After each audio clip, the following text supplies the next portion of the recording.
वृन्दावनेश्वरी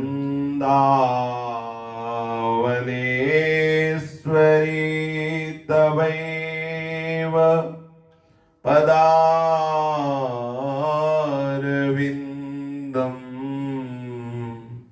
प्रेमामृतैकमकरन्द रसौघपूर्णम्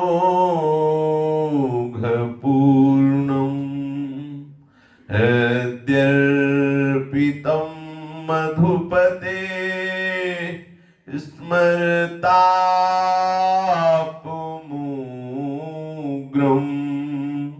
निर्वापयत् परमशीतलमाश्रयामि निर्वापयत्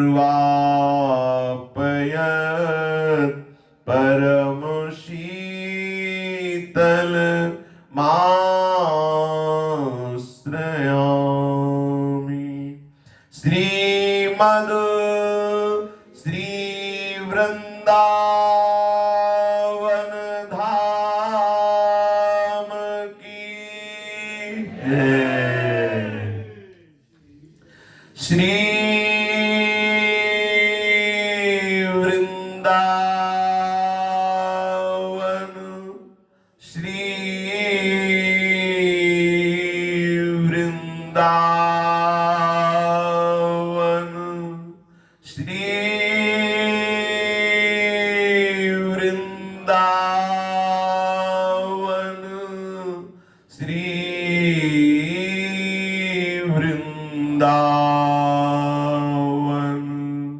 प्राण वृंदावन जीवन वृंदावन सर्वस्व वृंदावन श्री वृंदावन। श्री राधा वल्लभ लाल की जय। भक्तन के शुभ गुण चरित जो सुनी है चित लाए, ताके भक्ति बढ़े घनी, अरु हरि हो ही सहाय। अजहूं सोच विचारि के गही भक्तन पद ऊट, हरि कृपालु सब पाछिली, क्षमी है तेरी खोट। हरि कृपालु सब पाछिली, क्षमी है तेरी खोट। जिन भगवत प्रेमी महात्माओं ने अपना संपूर्ण अंतःकरण श्यामा श्याम के चरणों में अर्पित कर दिया है, जिनके शरीर की संपूर्ण चेष्टाएं प्रभु के अनुकूल होती हैं, अर्थात कर्मेंद्रियां और ज्ञानेंद्रियां शास्त्र विधान के अनुसार बर्ताव करती हैं, और जिनका स्वभाव बन गया है प्रतिपल प्रिया प्रीतम का नाम सुमिरन, प्रिया प्रीतम का नाम कीर्तन, प्रियालाल के गुणों का, लीलाओं का चिंतन, गायन, श्रवण, ऐसे जो महापुरुष हैं, यदि हम उनके जीवन चरित्र का श्रवण कथन करें, उनके जीवन चरित्र का चिंतन करें, और जिन युक्तियों को उन्होंने अपने जीवन में अनुभव किया और अपने रसमय वाणी के द्वारा गायन किया, उन युक्तियों को हम अपने आचरण में उतारें तो बहुत शीघ्र अहमता और ममता का नाश होकर प्रियालाल के चरणों में प्रेम हो जाए। इस प्रेम से बढ़कर के और कोई लाभ नहीं है। कल ही इसी चरित्र में चिंतन हो रहा था तो राधा बाबा के वचन थे कि जब हमें श्री कृष्ण की वंशी सुनने को मिली तो उस सुख के आगे करोड़ों ब्रह्मानंद फीके लगे। बाबा को स्वयं का अनुभव ब्रह्मानंद का भी है और स्वयं का अनुभव वंशी नाद श्रवण का भी है। बोले जब हम अपनी श्रवणेंद्री से वंशी नाद सुना तो करोड़ों ब्रह्मानंद उसके आगे फीके लगे। श्रीपाद प्रबोधानंद जी ब्रह्मानंद का भी अनुभव किए हुए हैं और जब वृंदावन की रजरानी का कृपा प्रसाद उदय हुआ, वृंदावनेश्वरी श्री किशोरी जी के नूपुरों की झनकार सुनी तो उनके हृदय में चाह प्रकट हो गई कि अगर वृंदावन के बाहर मुझे चतुर्मुख ब्रह्मा बनाया जाए या वृंदावन के बाहर श्री कृष्ण प्रेम रस में डुबाया जाए तो भी मुझे स्वीकार नहीं, मुझे वृंदावन के नाली का कीड़ा बनना स्वीकार है। आप विचार कीजिए, वृंदावन के रस का जब अनुभव हुआ, एक ब्रह्मबोध संपन्न ब्रह्मबोध बात रजिस्टर्ड हो गई कि वह समस्त शास्त्र के सिद्धांत को अपने जीवन में स्वीकार किए हुए महापुरुष है। क्योंकि ब्रह्मबोध ऐसे थोड़ी हो जाता है, ब्रह्मबोध कोई ऐसी साधारण वस्तु थोड़ी है। भगवान शंकराचार्य जी ने कहा हजारों जन्म की साधना का फल होता है मुमुक्षता, और मोक्ष पद में आरूढ़ हो जाना है ब्रह्मबोध। ऐसा ब्रह्मबोध संपन्न महापुरुष जब प्यारी जू के नूपुरों की ध्वनि सुनता है वृंदावन में तो कहते हैं, देखो श्री भट्ट देवाचार्य जी भी कहते हैं, विपिन राज सीमा के बाहर हरिहु को न निहाल। अब आप देख लो, जिस हरि की अद्भुत रूप माधुरी सनकादि जैसे परम ब्रह्मबोध संपन्न महापुरुषों के भी चित्त को चुरा लेने वाली है, श्री भट्ट देवाचार्य जी कहते हैं वो हरि भी यदि बाहर हो वृंदावन की सीमा के बाहर तो बोले फिर उधर भी दृष्टि मत डालो, वृंदावन में जो रस बरस रहा है कोई ऐसा रस।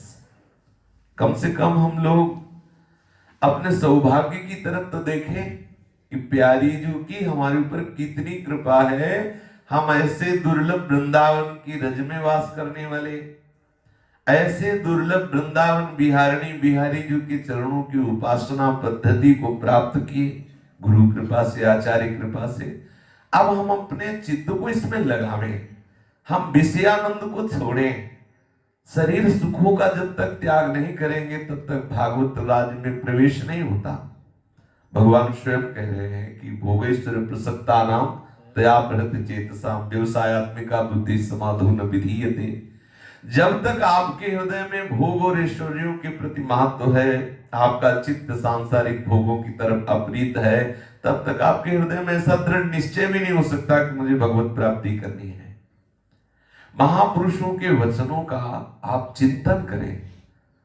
तो जैसे हम किसी वस्तु में जंग लग गई, बार बार रगड़ते हैं तो चमकने लगती है, ऐसे हमारी बुद्धि में माया जंग लग गई है, वासना की जंग लग गई है।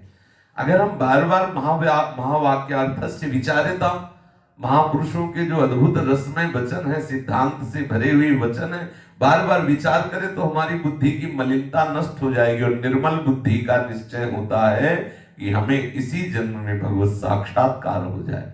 पूज्य श्री राधा बाबा अपने अमृत में वचन में कहते हैं कि भगवान का स्वभाव बड़ा विलक्षण है। एक बार भी जिसे खींच लेते हैं उसका कभी परित्याग नहीं करते।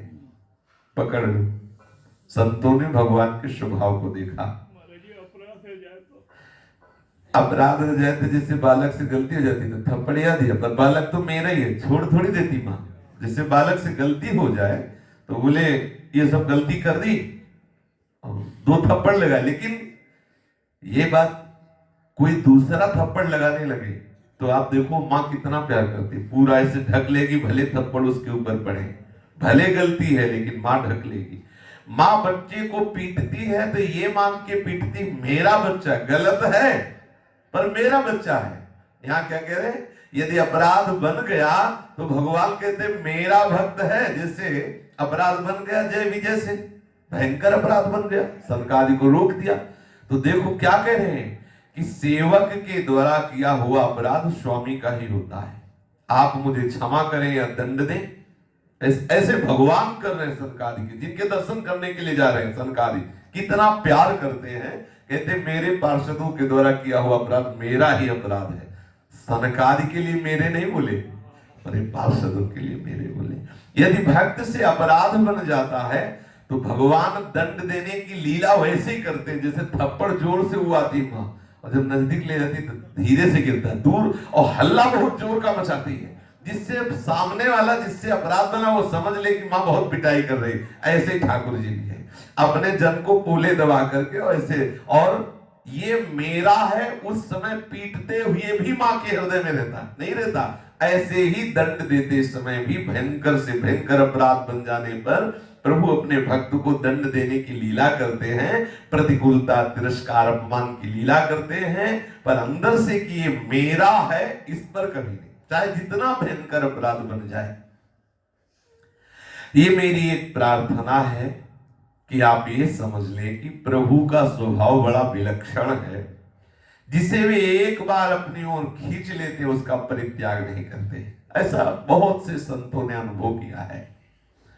श्री सूरदास जी ने भी कहा है कि जब हम प्रभु की शरण में हुए तो उनको देखा मुस्कुराते हुए, फिर किसी भोग ने हमें खींच लिया तो हमने प्रभु की तरफ पीठ कर लिया और भोगों की तरफ चले गए। जब फिर उधर से ठोकर लगी तो जब हम लौटे तो देखा वैसे मुस्कुराते हुए मिले, उनको गुस्सा नहीं आई कि तुम मेरे को छोड़कर भोगों की तरफ गया इसलिए अब तू दंड का पात्र है, वो वैसे ही मुस्कुराते हुए पाए। गोस्वामी जी भी तो कह रहे जन अवगुण प्रभु मान न खाओ, दीन बंधु अति मृदुल स्वभाव। जन अवगुण, जन अवगुण, अवगुण करे समुद्र सम, अवगुण माने अपराधी होता है। प्रभु जिसे एक बार अपनी ओर खींच लेते हैं उसका परित्याग नहीं करते। देखो मौज में हो जाओ, कितनी मस्ती की बात है, साधना वाधना सब हो जाए। हम लोग तो मतलब बेईमान आदमी है तो इतना है कि खींच लो तुम्हारी गरज हो तो ले हम पड़े। देखो अपने लोगों को तो कितना बड़ा सौभाग्य है कि वृंदावनवासी है, खींचो या ना खींचो। हम जिस रज में पड़े मितले में ही है, हमारा बार बार जन्म हो हम सुअर कुत्ता बने लेकिन इसी धाम के, हमें कुछ चाहिए नहीं। अच्छा, धाम की निष्ठा ले लेने वाले को बाहर जन्म लेना नहीं होता, अगर वो भूत भी बनेगा तो यही का बनेगा, अगर प्रसाद भी पाएगा तो बिहारी जी के फेंके हुए दोने पानी को मिलेंगे, जो बिहारी जी की जूठर। तो यहाँ अगर हम नाली का भी पानी पिए तो कितने महापुरुषों का स्नान हुआ है, कैसा कैसा, ये सब परम पवित्र धाम है। तो जिस दिन आपको इस बात पर विश्वास हो जाएगा, ध्यान दीजिए, उसी दिन से आपका कोई कर्तव्य शेष नहीं रह गया। हमारा कर्तव्य है प्रभु की कृपा पर विश्वास कर लेना और आगे की बात सब प्रभु की कृपा करेगी। ये विश्वास कर लो, सच्ची कह रहे हैं, सच्ची कह रहे हैं, काहू को बस नाए। श्री स्वामी अरदास जी कह रहे हैं, जो कछ होए सब तिहारी कृपा से बिहारी बिहारी। हम लोगों के अंदर विश्वास की कमी है, इसलिए मन में तरह तरह की बातें उठती हैं कि बिना किए कैसे हो जाएगा, ये सब ऐसे ही थोड़ी है, ऐसा वैसा। घबराना, भयभीत होना, संशय करना, शोक करना, चिंता करना, ये सब शरणागति की विरुद्ध बातें हैं। निर्भय, निश्चिंत, निशोक, निसंशय, विपरीत भावना का त्याग, ये आ रहा है तो समझो आप शरणागति के मार्ग में पुष्ट होकर चल रहे हैं। आवश्यकता हमें विश्वास करने की, प्रभु पर विश्वास करने की। जिन्होंने सोयो हो तो विषय मंदिर में, अपने लोग विषय मंदिर में सो रहे थे, जो हमें खींचा, सच्ची सब देखो अपने लोग भगवत मार्ग के प्रतीक हैं। आप देखो आपको प्रभु ने खींचा या आपने प्रभु की तरफ कदम बढ़ाया, आप ईमानदारी से देख लो। हमें तो लगता है अगर एक एक से पूछा जाए कि तुम लिखित दो तो बनावटी नहीं, सबके हृदय में यही आएगा कि हम तो विषय रूपी खिलौनों में ही खेलना चाहते हैं, और खेल रहे थे। अगर मुझे घसीटा गया इस मार्ग में तो केवल प्रभु की तरफ से घसीटा गया, हम अपनी तरफ से आज भी नहीं चल रहे हैं। अगर वो छोड़ दे तो अभी फिर उसी में खेलने लगे। क्यों? ऐसा ही है। अगर हम कहीं इधर बढ़ रहे हैं तो मुझे घसीटा जा रहा है, हमारी दृष्टि उधर ही है। अब घसीट इधर है लेकिन दृष्टि उधर ही। देख लो, ईमानदारी से देख लो, दृष्टि हमारी उधर ही है। वो जो प्लास्टिक के हाथी घोड़ा खिलौना ले रखे उन्हीं की तरफ देख रहे हो। मां रूपी हरि कृपा करके घसीट रहे हैं कि विषय रूपी खिलौनों की तरफ मत देख, इधर आ।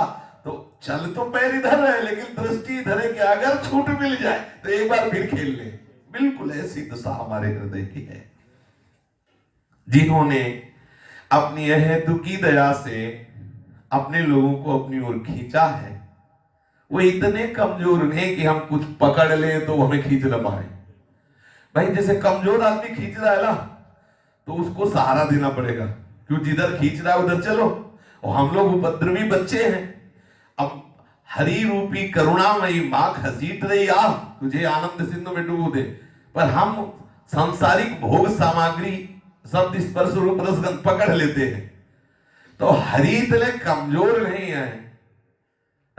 अभयद भुज दंड मूल पीनम ससानुकूल, उनकी भुजाओं में ऐसा अपार बल है कि सृष्टि में आज तक जो कोई भी बलवान हुआ है उन्हीं की भुजाओं के बल का एक अंश का भी करोड़ों अंश जो महान महान बलवान हुए। अगर हम कोई भी विषय पकड़ लेते हैं तो इतने वो कमजोर नहीं कि वो हमें खींच ना पाए। बिल्कुल बेपरवाह हो जाओ आप, पक्का अब बच नहीं सकते। अब हरि रस में डूबना ही पड़ेगा। फंस गए। अगर नहीं डूबते हैं तो बात हरि की बिगड़ने वाली हवा ही नहीं, क्योंकि अनंत जन्मों से बिगड़े ही है। हम तो अनंत जन्मों से बिगड़े ही है। बोले क्या बिगड़े? आप देखो आज तक हमें भगवत प्राप्ति नहीं हुई, इसलिए प्रमाण है कि हम विषयों में ही खेलते रहे। अगर आप छोड़ दोगे और हमारा पूरा जीवन विषयों में फिर व्यतीत हो जाए तो कोई आश्चर्य की बात नहीं। लेकिन अब बात आपकी आ गई है बीच में। ये माथे पे जो तिलक है, ये जो आपकी कंठी है, ये पट्टा है आपका। भले हम फालतू थे लेकिन अब पालतू हो गए। अगर हम दूसरों के दरवाजे पे भटके तो समझो, तुम समझो इतनी कर्री जंजीर रखो इस पट्टे में बांध के कि दूसरों के दरवाजे, जब घर में छक्के पाने को मिलेगा तो दूसरी जगह जाने को मन नहीं करेगा। निज सुख बिन मन होई कि थीरा। यदि भगवदानंद की अनुभूति एक क्षण में हो जाए तो अनंत विषयों का साम्राज्य एकत्रित हो जाए तो भी मन नहीं जाएगा। हे हरि, बरज दो इस मन को, आप रोक दो इस मन को। आप सर्वसमर्थ हैं। हमें इसी बात पे डटे रहना है। हमें प्रभु की कृपामयी उस बल वृत्ति का आश्रय है जो सहज में अनंत ब्रह्मांडों का एक क्षण में कल्याण कर सकते हैं। हमारा ही बात नहीं, अनंत ब्रह्मांडों के अनंत जीवों का एक क्षण में कल्याण कर सकते हैं। विश्वास रखिए।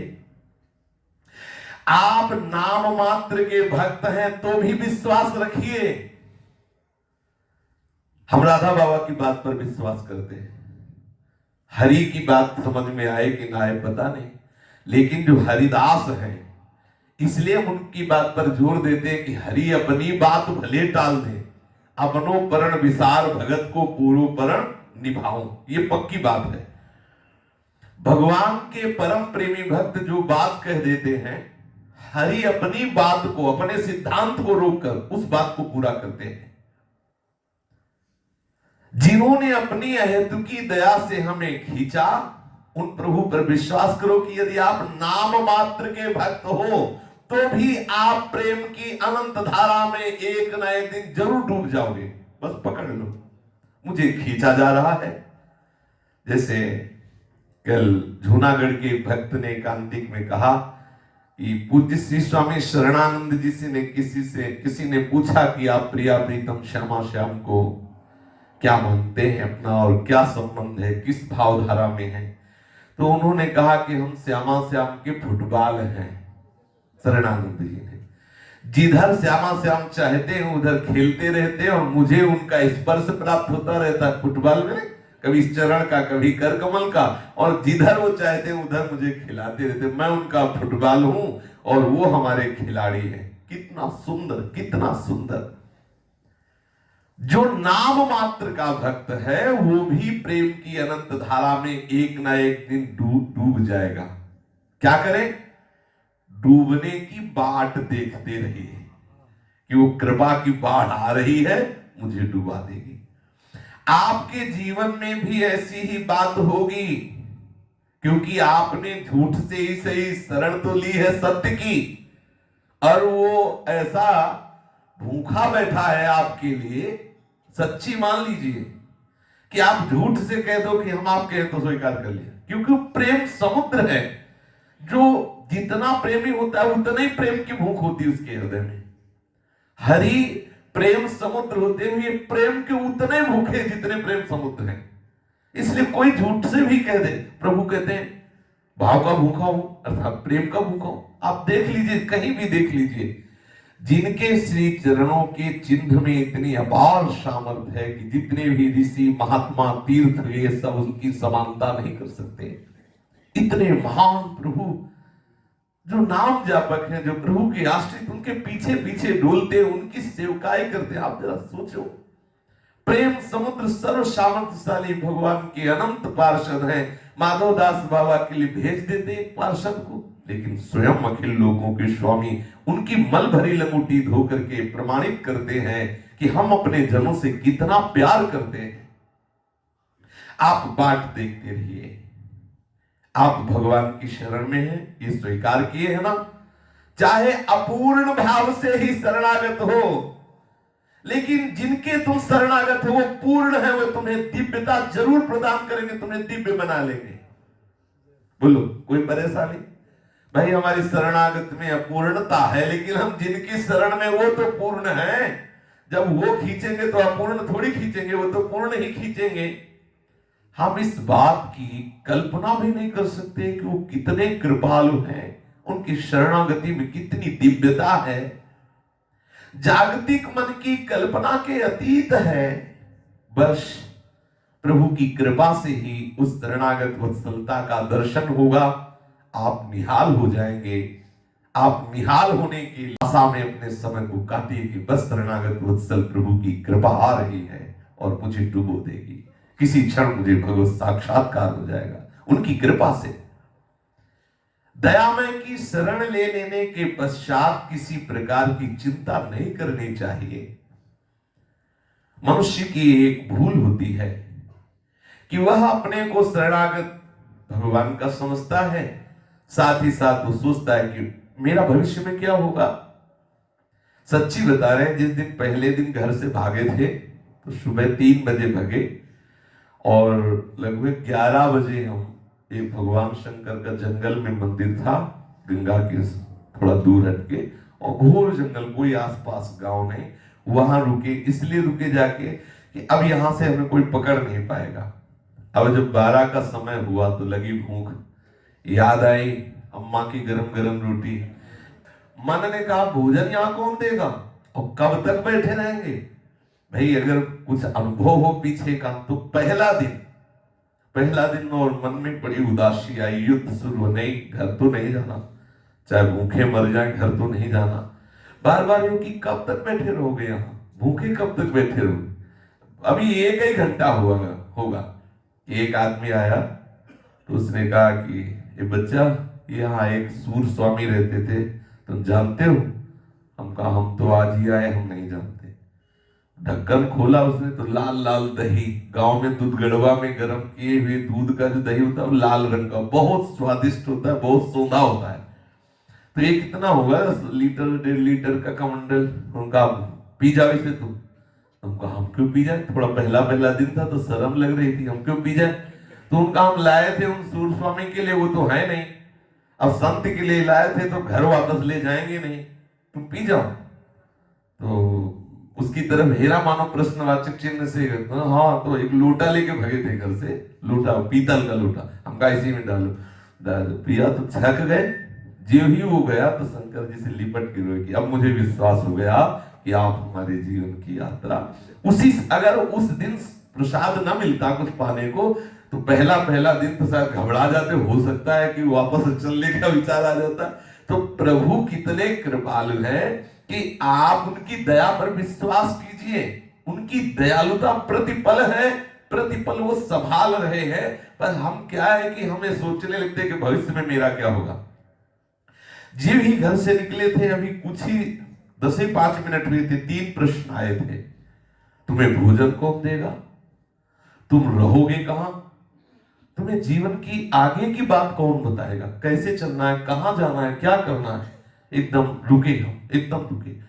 बच्चा थे, मन में आया कि बात सही, मैं रहूंगा कहां, मुझे भोजन कौन देगा और मेरा हाथ पकड़कर चलाएगा कौन। फिर एकदम है, नहीं, जो भी हो भगवान साथ है, वही हमें आगे। तीनों बातें, पूरा जीवन हो गया, तीनों बातों का उत्तर एक एक कदम पर प्रभु देते रहे। दही पीने के थोड़ी ही देर बाद एक महात्मा गए, भगवान को देखा, पग पग में संभाला, पग पग में संभाला। फिर पूज्य सतगुरुदेव भगवान की शरण जब मिली, और पिताजी आए, ढूंढ लिए, फिर वो हमको स्वयं वही ले गए। और उन्होंने तो भगवान खुद संभालते हैं, कोई कदम ऐसा नहीं है जो हम लड़खड़ा जाए। जहां लड़खड़ाए वहीं कहीं ना कहीं किसी न किसी रूप में आके हमें उनका दुलार मिला है। हम लोग ये चिंता क्यों करते हैं कि अब भविष्य में मेरा क्या होगा, भविष्य की चिंता क्यों करते हैं? क्या प्रभु पर तुम्हें विश्वास नहीं है? बिल्कुल, बहुत बहुत करुणामय प्रभु, बहुत करुणामय। पूरा जीवन उनकी कृपा का ही अनुभव होता चला रहा है। और इस अवस्था तक आप देख लीजिए, पूरा जीवन, और कितना उनका दुलार मिला है। जहां प्रतिकूलता मिली है, आज समझ में आ रहा है कि अगर वो प्रतिकूलता रूपी दुलार न मिलता तो हमारे हृदय की परिपक्व शरणागति ना होती। जहां जहां प्रतिकूलता मिली, वहां वहां शरणागति पुष्ट हुई है। ये भविष्य में मेरा क्या होगा, ये बात क्यों आपके हृदय में आ रही है? क्या आप प्रभु पर विश्वास नहीं करते? आप जितना भाव रखते हैं, केवल उतना समर्पण की तैयारी करो। आपका कोई कर्तव्य शेष नहीं है, वो सब आपसे करवा लेंगे। ये पकड़ो बात, वो सब आपसे करवा लेंगे। यदि आपसे हो रहा है साधन भजन तो वो करवा रहे हैं। अहंकार मत करो कि मैं कर रहा हूं। आप बिल्कुल कल की चिंता मत करो, भविष्य की चिंता मत करो। चिंता की तो त्रुटि हो जाएगी, निश्चिंत हो जाओ तो वो संभाल लेंगे। पकड़ो बात, चिंता की तो त्रुटि हो जाएगी और निश्चिंत हो जाओ तो वो पकड़ लेंगे, संभाल लेंगे, बेपरवाह हो जाएगी। जब बच्चा लड़खड़ा के चलता है तो मां दौड़ के पकड़ लेती है। जब देख रही ठीक से चल रहा है तो छोड़ देती है, ए हमें ठीक से नहीं चलना तू पकड़े रहे। हाँ, प्रभु जिस तरह रखे उसी तरह रहने में पूर्ण संतोष रखना। ये प्रापंचिक जगत के हेर फेर इस बात का पता नहीं लगा सकते कि भगवत कृपा पात्र का क्या हृदय होता है। ये प्रापंचिक जागतिक लोग थोड़ी जान सकते हैं कि भगवत कृपा पात्र के हृदय की दशा क्या होती है। हो सकता है तुम जिसे सबसे अपमानित समझ रहे हो, निंदनीय समझ रहे हो, कोढ़ी समझ रहे हो, सबसे नजरों से गिरा हुआ समझ रहे हो, लोगों की दृष्टि में जिसे तुम पापी समझ रहे हो, जिसे बहुत से लोग घृणा करते हैं, जिसे भूख प्यास से कराहना पड़ता है, हो सकता है वो सबसे बड़ा भगवत कृपा पात्र हो सकता है। उसे कोई जान नहीं सकता। भगवत कृपा को प्राप्त करने वाले संत लाल कपड़े में ही होते हैं, ऐसी बात नहीं है। आपको हम अपना अनुभव बताते हैं कि उजले कपड़े में, सफेद कपड़े में भी ऐसे होते हैं जो लाल कपड़े वालों को पवित्र कर देते हैं क्योंकि वो खुद अनुभव की, राधा बाबा बोल रहे हैं कि हम अपना अनुभव कहते हैं कि सफेद कपड़े वाले ऐसे ऐसे देखे जो लाल कपड़े वालों को पवित्र कर दे। खुद का अनुभव है इसलिए कह रहे। अगर खुद का अनुभव न होता तो हो सकता है इस बात का विरोध हो जाए कि सफेद कपड़े वाला लाल कपड़े वाले को, लाल कपड़े वाला ज्यादा भगवा, वैरागी, त्यागी, महात्मा। तो जिसका हमें पता भी नहीं है कि वो किस कोटि का महापुरुष है, हम समर्पण की तैयारी करें। ये जो पारिवारिक झंझटों से मन कभी कभी खिन्न हो जाता है, ठीक है, अभी आपकी स्थिति नहीं, ऐसा हो सकता है, लेकिन आप उसमें भी घबराए नहीं। प्रभु की जिस कृपा से आप में प्रभु को प्राप्त करने की थोड़ी भी इच्छा जागृत हुई है, उस कृपा से एक दिन आपके हृदय में स्थिति ठाकुर जी ले आएंगे कि वासुदेवाश्रम में थी, फिर कोई झंझट ही नहीं रह जाएगी। उस दिन ये झंझट ही नहीं रहेगी, आनंद ही आनंद, महाआनंद जब ये दिखाई देने लगेगा कि सब रूपों में आपका प्रीतम है। आज घबराहट हो रही है, घबराइए मत। जो हो रहा है मंगल के लिए हो रहा है। एक बार भी अपने को प्रभु के ऊपर छोड़ देने पर प्रभु उसे नहीं छोड़ते हैं। महापुरुषों ने कहा है, सेवक तो ऐसा है कि मालिक को छोड़ सकता है, लेकिन मालिक ऐसा है वो सेवक को नहीं छोड़ सकता। बच्चा है, कोई ज्यादा उसके मनोरंजन की चीज लगे तो मां को छोड़ देगा, लेकिन मां उस बच्चे से नजर नहीं हटा सकती। ऐसे ही हमारे प्रभु का स्वभाव है। सेवकों को तो देखा गया है, विषयाकर्षण हुआ, स्वामी को छोड़ दिया, लेकिन स्वामी ऐसा स्वभाव प्रभु का नहीं है। सेवक तो ऐसा हो सकता है कि मालिक को छोड़ दे, लेकिन मालिक ऐसा नहीं है। मालिक सेवक की चोटी पकड़कर फिर घसीट लेगा, वो बहुत बलवान है। ऐसा मालिक जो सेवक के छोड़ देने पर भी उसकी शिखा पकड़ के उसे घसीट ले। आजकल के सेवक भगवान को बारंबार छोड़ते ही रहते हैं। जब भय लगा तो हे भगवान आपके शरण में है, और जब व्यवस्था बनी तो भूल गए भगवान को, सुग्रीव जी की तरह। अपनी प्रतिज्ञा से भगवान कभी नहीं टलते। नामे भक्ता प्रणश्यति। खूब आनंद से जीवन बिताओ, भगवान की शरण में हो। राधा बाबा कह रहे आनंद पूर्वक, चाहे जितनी दुख भरी परिस्थिति आवे, आप तो आनंदित रहो, स्वागत करो उस दुख परिस्थिति का। प्रभु का कोई मंगल विधान आया है। शास्त्र सिद्धांत है कि प्रारब्ध का फल होकर ही रहेगा, टाला नहीं जा सकता। एक केवल प्रभु की बात दूसरी है, वो टाल सकते हैं। सर्वसमर्थ है, चाहे जो चाहे वो कर सकते हैं, किंतु नश्वर शरीर की विधान में जो प्रारब्ध बन चुका है इस शरीर रचना में, वो आएगा, निश्चित आता है, बड़े बड़ों के जीवन में आता है।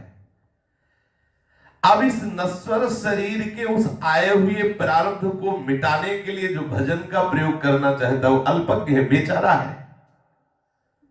दुख के समय मनुष्य चंचल चित्त हो जाता है, उस समय भक्ति के सुंदर भावों को पल्लवित करने में कठिनता का अनुभव करता है।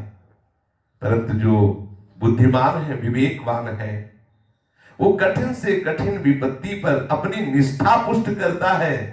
ना किसी मनुष्य का आश्रय लेता है, न किसी और का, किसी भी तरह से देवी देवता किसी का नहीं। उस समय वो अपनी निष्ठा पुष्ट करता है। समझना, जब कोई विपत्ति, अपमान, ऐसी भयंकर स्थिति आवे, उस समय बाहर मत भटकना, अंतर में हो जाना। मेरा प्रीतम, बस अनन्य हो जाओ। जो कहीं अनुकूलता में मन थोड़ा हर्षित होता है तो दोष आने की संभावना होती है, लेकिन प्रतिकूलता में बिल्कुल बिल्कुल अनन्यता आने की पूर्ण संभावना है। क्योंकि प्रतिकूलता का स्वरूप ही होता है कि कोई आश्रय देने वाला नजर नहीं आता है।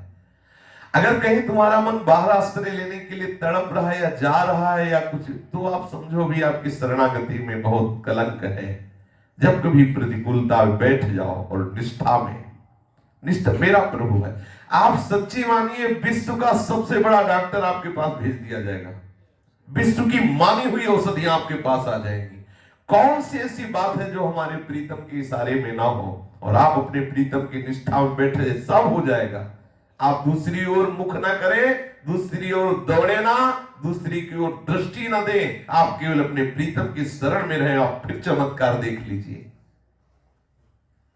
जिस प्रकार अमावस्या के घने अंधकार के पश्चात ज्योत्सना में शुक्ल पक्ष की रात का श्री गणेश होता है, वैसे ही कभी कभी लीला में भगवान अपनी पूर्ण कृपा से प्लावित करने से पहले भयानक, अत्यंत असह्य दुख की रात्रि में अपने प्रिय भक्त को बिल्कुल अकेला छोड़ देते हैं। उस समय वो अंधा सा हो जाता है, कोई आश्रय दिखाई नहीं देता। अवश्य ही मंगलमय का यह विधान है। ऊपर से दिखने में बड़ा भीषण दिखाई दे रहा है, पर चारों तरफ से मंगल से ओतप्रोत है। इसलिए विश्वासी भक्त को किसी भी परिस्थिति में चिंतित न होकर अपने प्रीतम प्रभु की प्रत्यक्ष दया का दर्शन करते हुए उस भारी विपत्ति में भी आनंदित रहना चाहिए।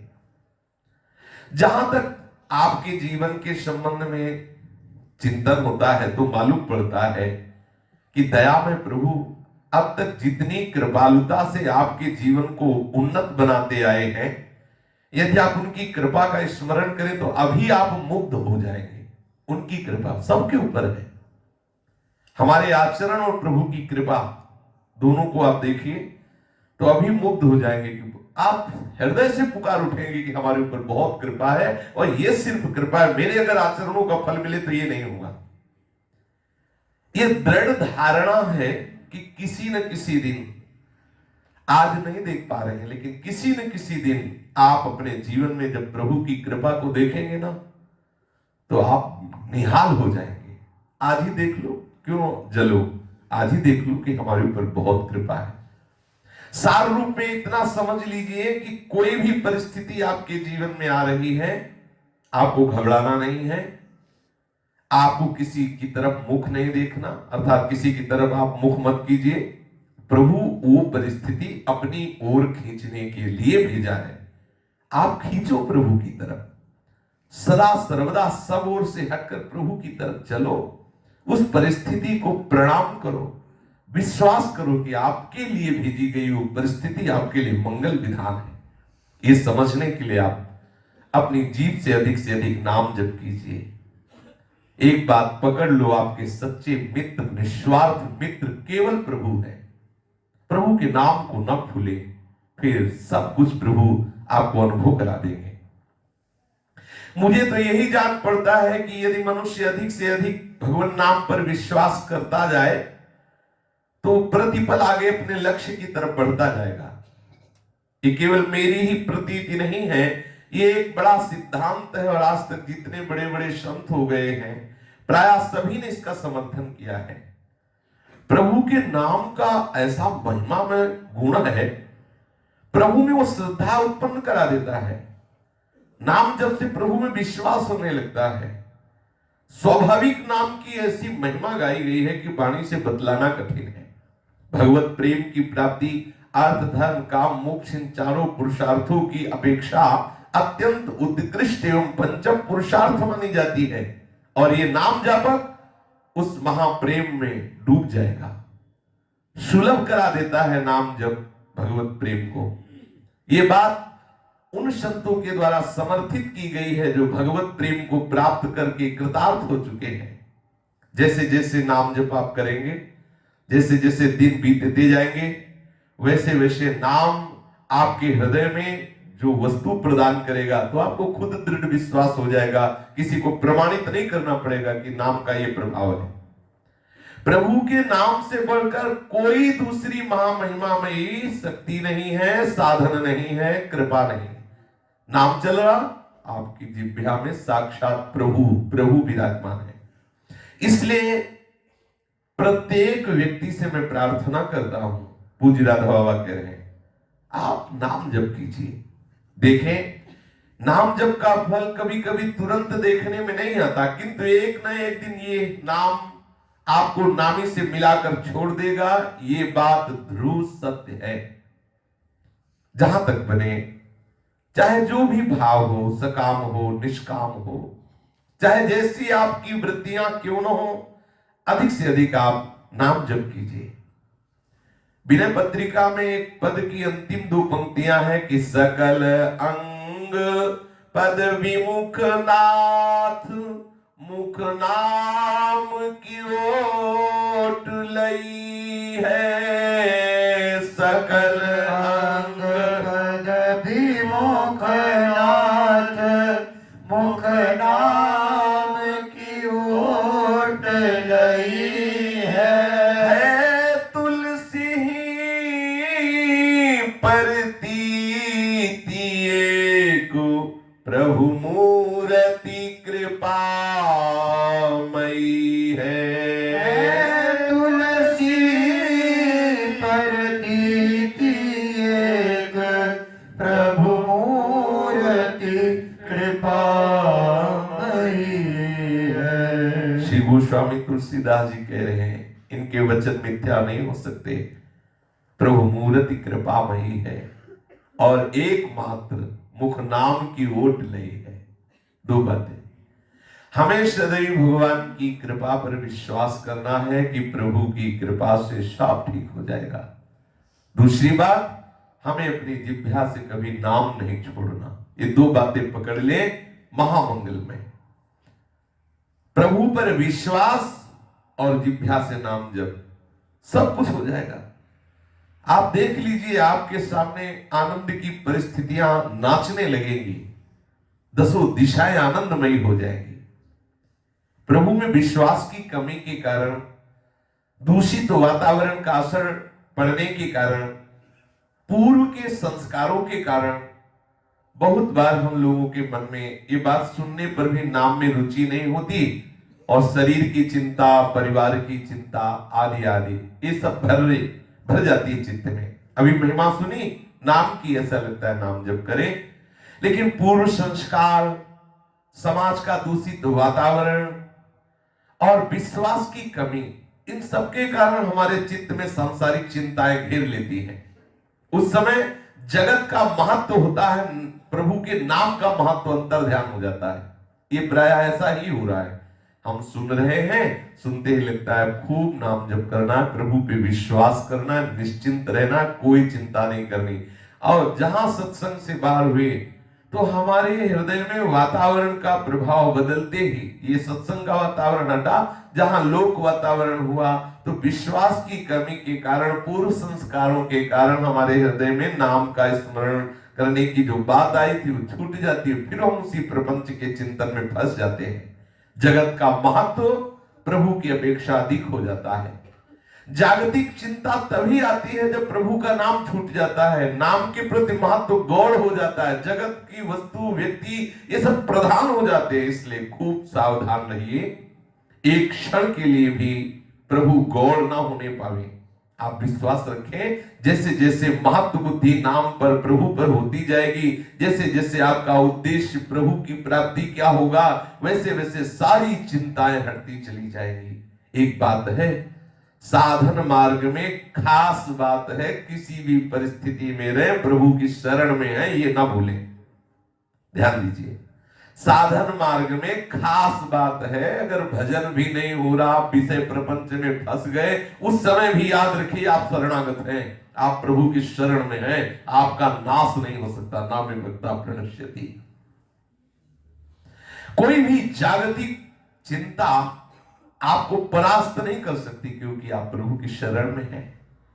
यदि हम प्रभु के हो गए हैं, अरे हो नहीं गए, हम तो सदैव उनके थे, थोड़ा भूल गए और दूसरों को मान लिया, हम तो प्रभु के ही थे। क्या जो हम प्रभु के हैं, प्रभु के थे, प्रभु के रहेंगे, ये सत्य संबंध है। हम तो भूल गए, क्या प्रभु ये बात नहीं जान रहे कि हम भूल गए? लेकिन वो तो जान रहे ना। अच्छा, भुलाने वाली चीज किसने पैदा की? उन्होंने पैदा की ना। वैसे जब पूरा हिसाब किताब लगाएंगे ना तो फंस वही जाएंगे, नहीं फंस जाए। इसलिए आप जहां भी हैं, आप याद रखो आप प्रभु के हैं, इसलिए नाम है भक्ता प्रणश्यति, आपका नाश नहीं हो सकता। क्या वो इतने चतुर नहीं है, इतने बुद्धिमान नहीं है कि उन्हीं की चतुराई का एक भी अंश है माया में, एक अंश है। बड़े बड़े चतुरों की चतुराई को माटी में मिलाए दिए। शिव विरंची का वो है जो माया सब जगह नचावा, जासु चरित लख काहू न पावा। बहुत विचित्र।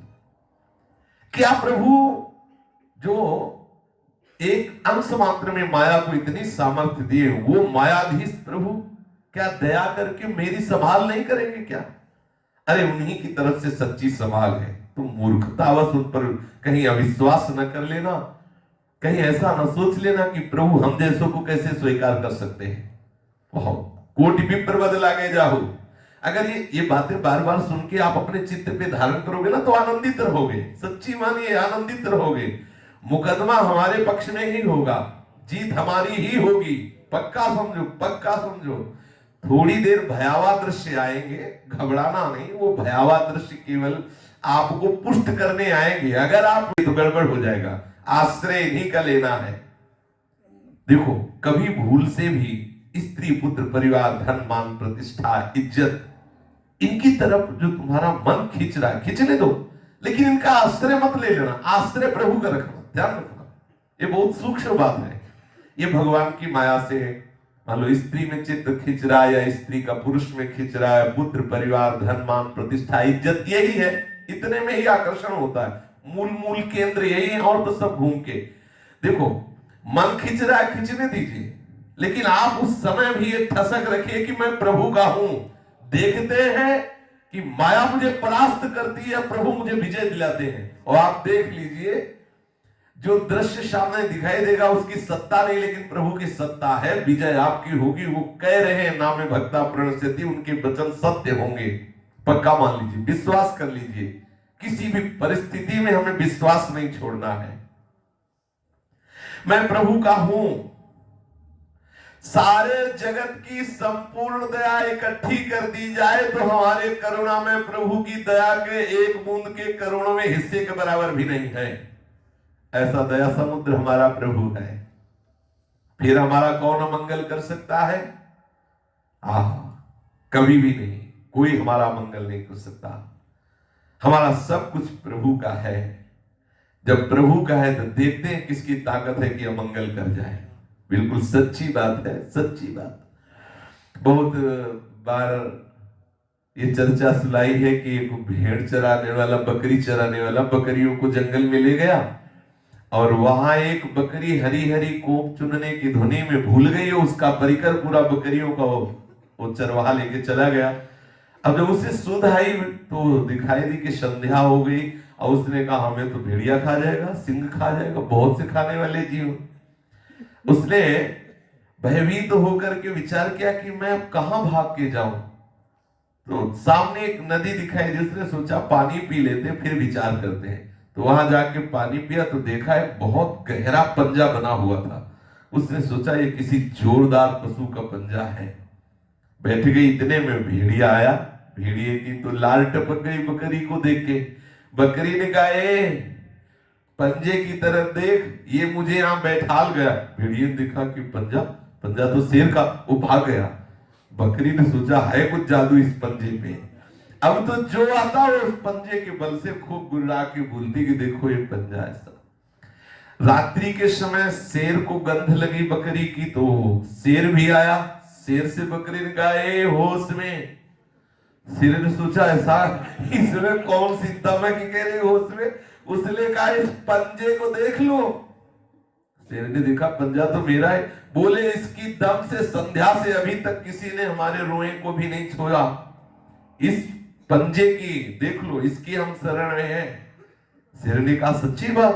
तो कहा हाँ। तो बोले पंजा मेरा है, अब इस जंगल में तुम्हें कोई देख भी नहीं सकता। हाथी को बुलाया, कहा पीठ पे बैठा लो, और जंगल में ऊंची ऊंची वृक्षों में जो नवीन कोपले इसको चराओ। कोई भी पशु जो हिंसक है इस बकरी की तरफ नहीं देखेगा। बस हम संसार में आ गए चुनने के लिए, विषय भोग में भूल गए।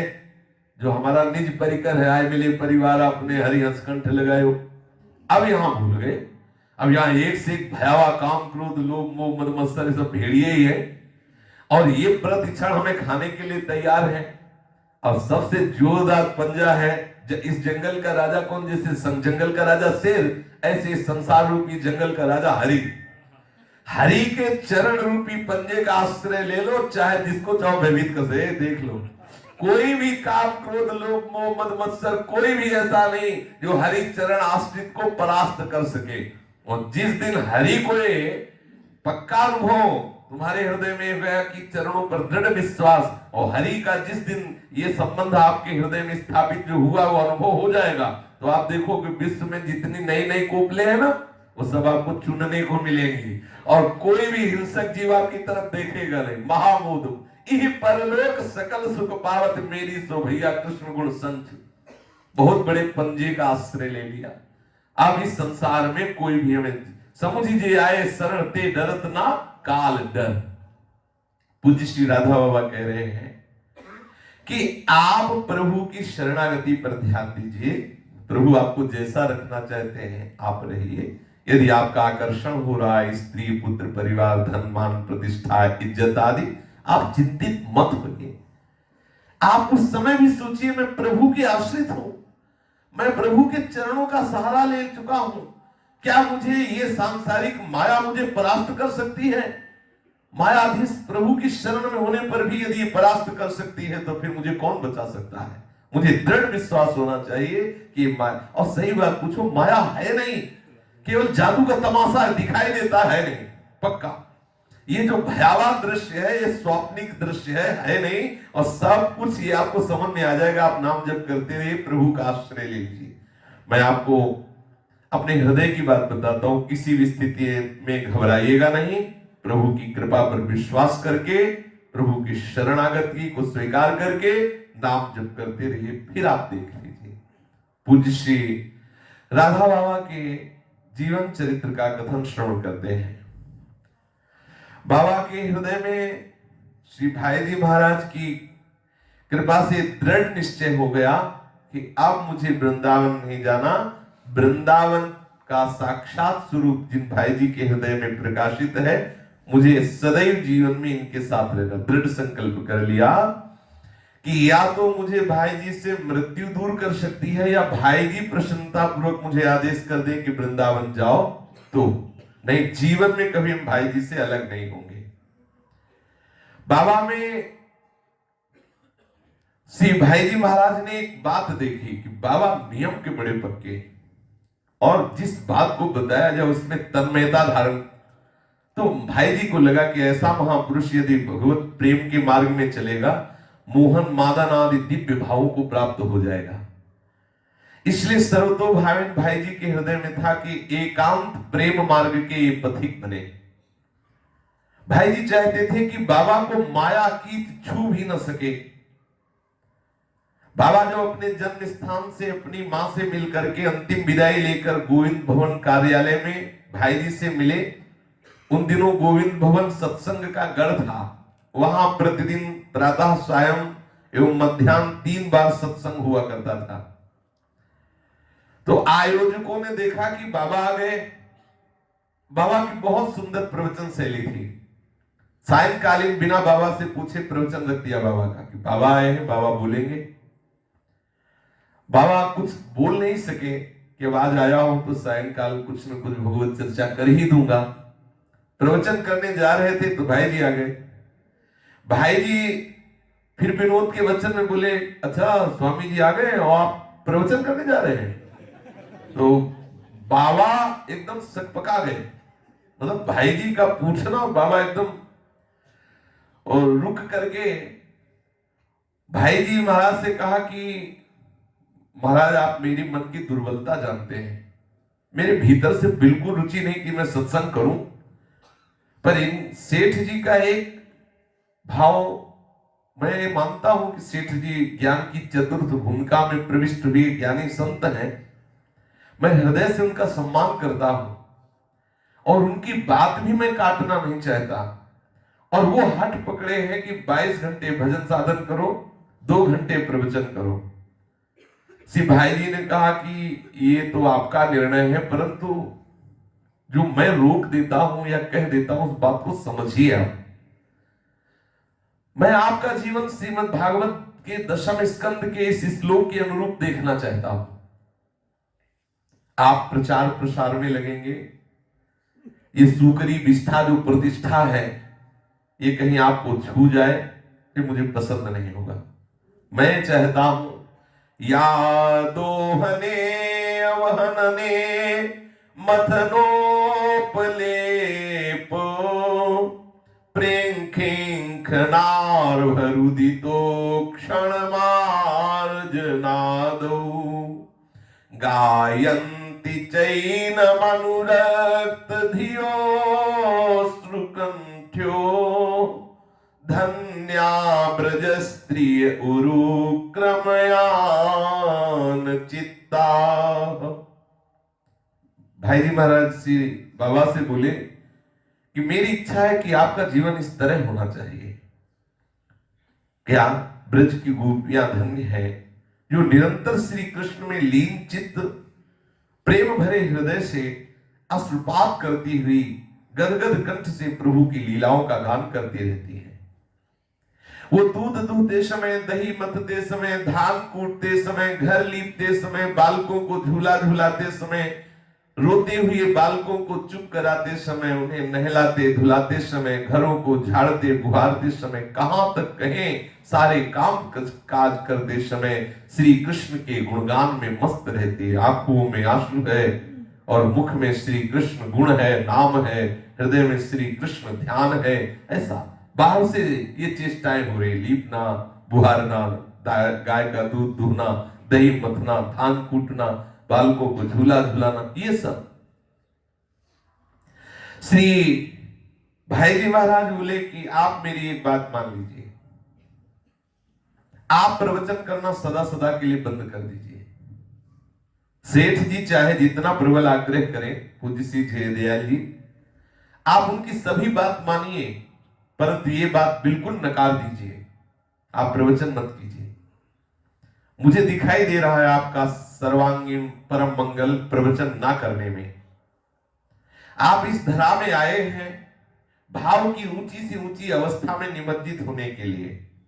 आप उस परम एवं चरम लक्ष्य का त्याग करके प्रवचन में लगेंगे।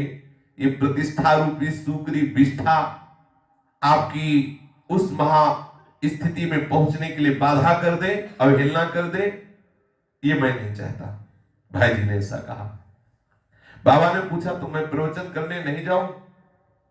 इस पर श्री भाई जी महाराज ने कहा कि आज तो अनेक संभ्रांत व्यक्ति आपकी ही प्रतीक्षा कर रहे हैं, मैं किसी को निराशा नहीं देना चाहता, अतः आज तो आप प्रवचन करने जाइए, पर आज से नियम ले लीजिए कि आपको प्रवचन नहीं करना। बाबा के लिए श्री पोद्दार महाराज का इतना संकेत पर्याप्त था। उस दिन का प्रवचन बाबा का अंतिम प्रवचन था। अंतिम प्रवचन होने से अतिशय विचारोत्तेजक और भावोद्दीपक प्रवचन था। उसके पश्चात बाबा ने सर्वथा मौन लिया। वे बोलते तो थे ही नहीं, किसी परमावश्यक बात को मात्र स्लेट पट्टी पर लिखकर बता दिया करते थे। बाबा चुरू से पोद्दार महाराज के साथ ही साथ रतनगढ़ चले आए। रतनगढ़ में शांतनु बिहारी जी द्विवेदी, जो संपादकीय विभाग में कार्य करने की दृष्टि से आए थे, जिनको बाद में संन्यास देने पर श्री स्वामी अखंडानंद जी कहा गया।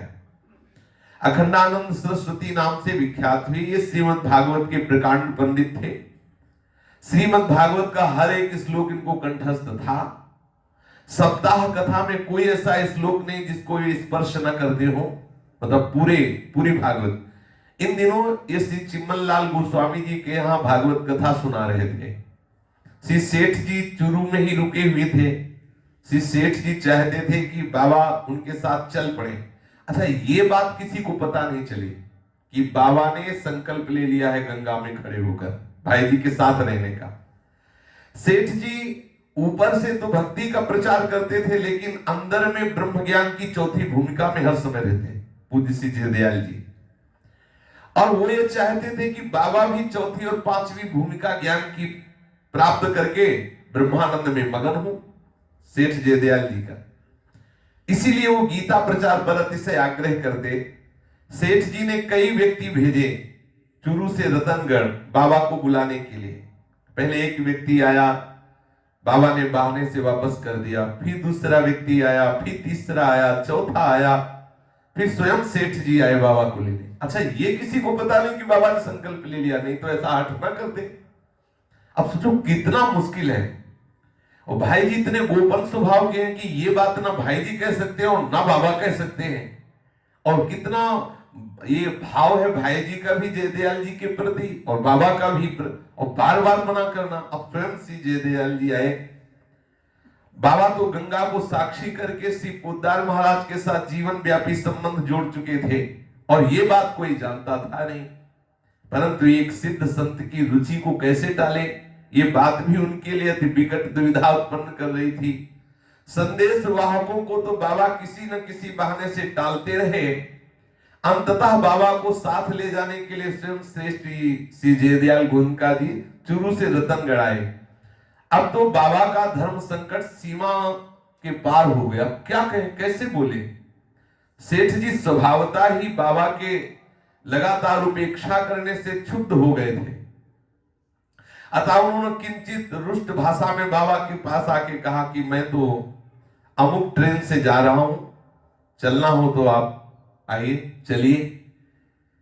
और सेठ जी पुनः इतना कह करके देखा कि बाबा कुछ उत्तर नहीं दे रहे, तो चुरू के लिए प्रस्थान कर गए। बाबा की बुद्धि किंकर्तव्य विमूढ़ थी कि अब क्या करूं, कैसे कहूं। इस अति दुविधापूर्ण अवस्था में बाबा श्री भाई जी महाराज के पास गए। उन्होंने अपने मन की संपूर्ण उलझन उनके सम्मुख रखी। श्री भाई जी महाराज ने अत्यंत प्यार से अपनी दोनों हथेलियां बाबा के कपोल पर ऐसे रखते हुए दुलार करते हुए कहा, नेत्र में नेत्र मिला के प्रेम मुद्रा में प्यार की वर्षा करते हुए, आहा इस प्यार पर बलिहारी है। श्री भाई जी महाराज जब किसी पर विशेष कृपा करते थे तो ये दृष्टि और ये मुद्रा मिलती, ऐसे ऐसे करके दृष्टि मिला, आहा इस प्यार की बलिहारी है। कोई महान भाग्यशाली प्राणी ऐसे महापुरुषों का प्यार पाता है। कलेजा खींच लेने वाली उनकी दृष्टि और उनका प्यार होता था। अब इसने सनी वाणी में बोले कि आप इतने चिंतित क्यों हो, मैंने कब कहा कि आप जाओ, मैंने तो कहा नहीं कि आप जयदयाल जी के साथ जाओ, ना मैं चाह रहा हूं, ना एक बार हमने कोई इशारा लिया। आप मेरे साथ रहने का व्रत लिए हैं तो आप किसी के भी आग्रह से बिल्कुल तैयार मत हुए, बिल्कुल मत छोड़िए। बस इतना सुनना था कि बाबा दृढ़ निश्चयी, सारा संकोच, सारी दुविधा, सारा संत अपराध सब भाग गया और बड़े प्रसन्न हुए।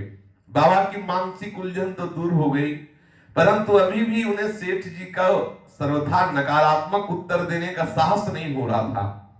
अतः सप्ताह कथा को निमित्त बना करके एक आदमी को भेजा कि यहाँ अखंडानंद स्वामी की कथा हो रही, चिम्मनलाल गोस्वामी के यहाँ, इसलिए अभी आ नहीं सकते, ऐसा सेठ जी के पास सूचना भिजवा दी। सेठ जी थोड़ा रुष्ट हुए इस बात से, गोरखपुर से वो बांकुड़ा प्रस्थान कर गए। 11 मई 1939 ईस्वी के मध्याह्न काल में बाबा ने श्री भाई जी महाराज के साथ रहने का जो आजीवन व्रत ले लिया था, ये उनका व्रत अखंड रूप से 22 मार्च 1971 श्री भाई जी महाराज के महाप्रस्थान तक निर्बाध चलता रहा।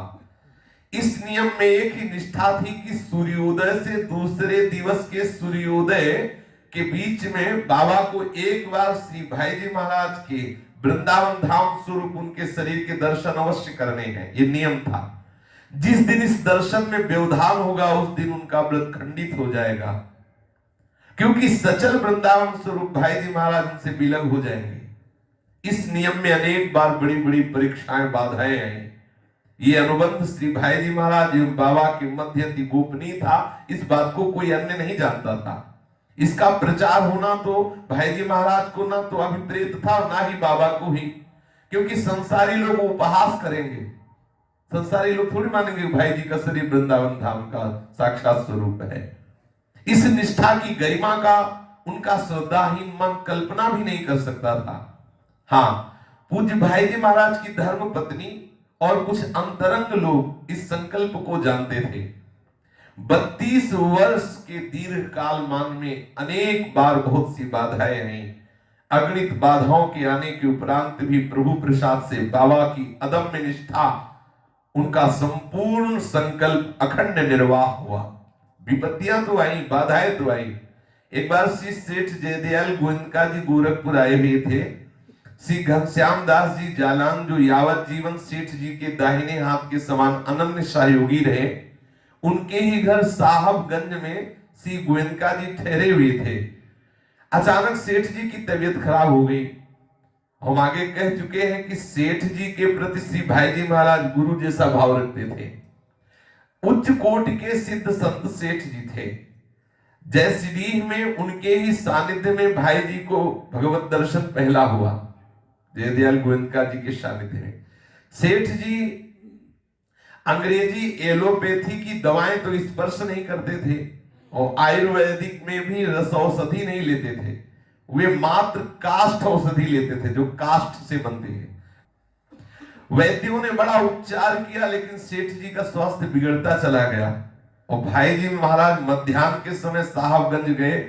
सेठ जी की बड़ी नाजुक अवस्था और मध्य रात्रि तक उनको लौटना नहीं हुआ और इस बात का किसी को भी कल्पना नहीं थी कि सेठ जी इतना रुग्ण हो जाएंगे।